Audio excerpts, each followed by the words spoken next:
আসসালামু আলাইকুম। গরু মোটা তাজাকরণের সময় কিন্তু মোটা তাজাকরণ ব্যাপারে ভিডিও আনবো না তা কি হয়? আজকে নিয়ে চলে আসলাম তিনটি বিশেষ ঔষধের নাম বলবো এই ভিডিওটির মাধ্যমে, যে মোটা তাজাকরণের সবচেয়ে ভালো এবং বেস্ট মানের তিনটা ওষুধের নাম বলবো। তার আগে গরু মোটা তাজাকরণের আরো কয়েকটি ধাপ থাকে, সেই ধাপগুলো আলোচনা করব পর্যায়ক্রমে। চলুন মূল ভিডিও শুরু করা যাক। একটা গরু যখন আপনি মোটা তাজাকরণ করবেন তখন প্রথমেই তাকে কৃমি মুক্ত করতে হবে। কারণ কৃমি মুক্ত দুই ভাবে হয়ে থাকে, একটা হচ্ছে ট্যাবলেটের মাধ্যমে আর একটা ইনজেকশনের মাধ্যমে। আপনি যদি ট্যাবলেট শুধু খাওয়ান, দেখবেন যে স্কিনের যে সমস্যাগুলো সেটা কিন্তু ভালো হবে না। তাই আমরা সাজেস্ট করে থাকি যে আপনি প্রথমে ট্যাবলেট, তারপরে 10 দিনে ইনজেকশন দিয়ে দেবেন। তাহলে দেখা যায় যে ভেতরের কৃমি এবং উপরের যে বহিঃপরজীবী দুইটাই মারা যাবে। কৃমির ওষুধ দেওয়ার পর পরে আপনাকে প্রথমে দিতে হবে লিভার টনিক।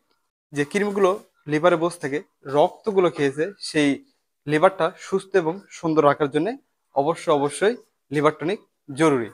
আপনি একটা গরুর যখন কৃমি মুক্ত করবেন, লিভার টনিক দিবেন, তখন কিন্তু সেই গরুটা যে ভিটামিন দিবেন, যে ঔষধ দিবেন, সেটা কিন্তু যথারীতিভাবে প্রয়োগ হবে। তার আগে যে ভিটামিনগুলো আপনি দেবেন, সেই ভিটামিনগুলো কৃমি তার 50% খেয়ে নেবে। এতে করে আপনার গরুর যে মোটাতাজাকরণের প্রক্রিয়া, এতে কিন্তু আপনি শতভাগ সাকসেস হবেন না। তাই এই শতভাগ সাকসেস হতে প্রথমে আমাদের কৃমি মুক্ত করতে হবে। তাই আপনারা যারা গরু মোটাতাজাকরণ করবেন তারা অবশ্যই প্রথমে কৃমি মুক্ত করবেন। তারপরে মোটাতাজাকরণের দুইটা আবার ভাগ রয়েছে, সেটা হচ্ছে একটা ইনজেকশনের মাধ্যমে মোটাতাজাকরণ, এবং দ্বিতীয়টি হচ্ছে খাবারের মাধ্যমে বা পাউডার ভিটামিন বা লিকুইড ভিটামিন সাপ্লিমেন্টের মাধ্যমে গরু মোটাতাজাকরণ করা হয়। মোটাতাজাকরণ বলতে অনেকেই মনে করে গরু একেবারে খুব মানে অতিরিক্ত মোটা হবে, অতিরিক্ত ফুলে যাবে, তাকে বলে মোটাতাজাকরণ। আসলে না, গরুকে হুষ্টপুষ্ট করাই হচ্ছে মোটাতাজাকরণ। হুষ্টপুষ্ট আপনি কিভাবে করবেন? যে আপনি স্বাভাবিক যে খাবারগুলো দেবেন, সে খাবারের পাশাপাশি আপনি কিছু ভিটামিন সাপ্লিমেন্ট গরুকে দেবেন। এই ভিটামিন সাপ্লিমেন্ট এবং অ্যামাইনো অ্যাসিড গুলো হবে কি, যে খাবারগুলো খাচ্ছে সে খাবার থেকে যে পরিমাণ তার মাংস তৈরি করতেছে স্বাভাবিকভাবে, সেই মাংস উৎপাদনের হারটাকে একটু বাড়িয়ে দেবে। এটা হচ্ছে স্বাভাবিকভাবে এবং ন্যাচারাল ভাবে এটা বাড়াবে।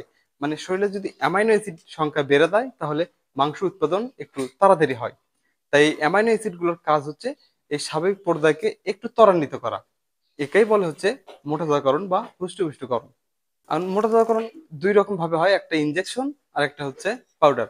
কারণ অনেকেই ইনজেকশন করতে চায় না, কারণ ইনজেকশন করলে গরু ব্যথা পায়, গরু ভয় পায়, গরুকে ধরতে হয় বা একটা ডাক্তারকে ডাকতে হয়। কারণ অনেকেই আছে যে নিজে নিজে ইনজেকশন করতে পারে না। আর পাউডার বা লিকুইড সাপ্লিমেন্টের মাধ্যমে মোটাতাজাকরণ সম্ভব।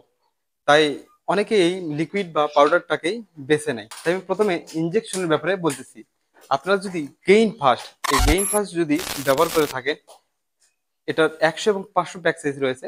আমি 500 প্রথমে কিনতে বলবো না, আপনি প্রথমে 100 ml কিনে দেখেন, মাত্র 250 টাকা, খুব অল্প দাম।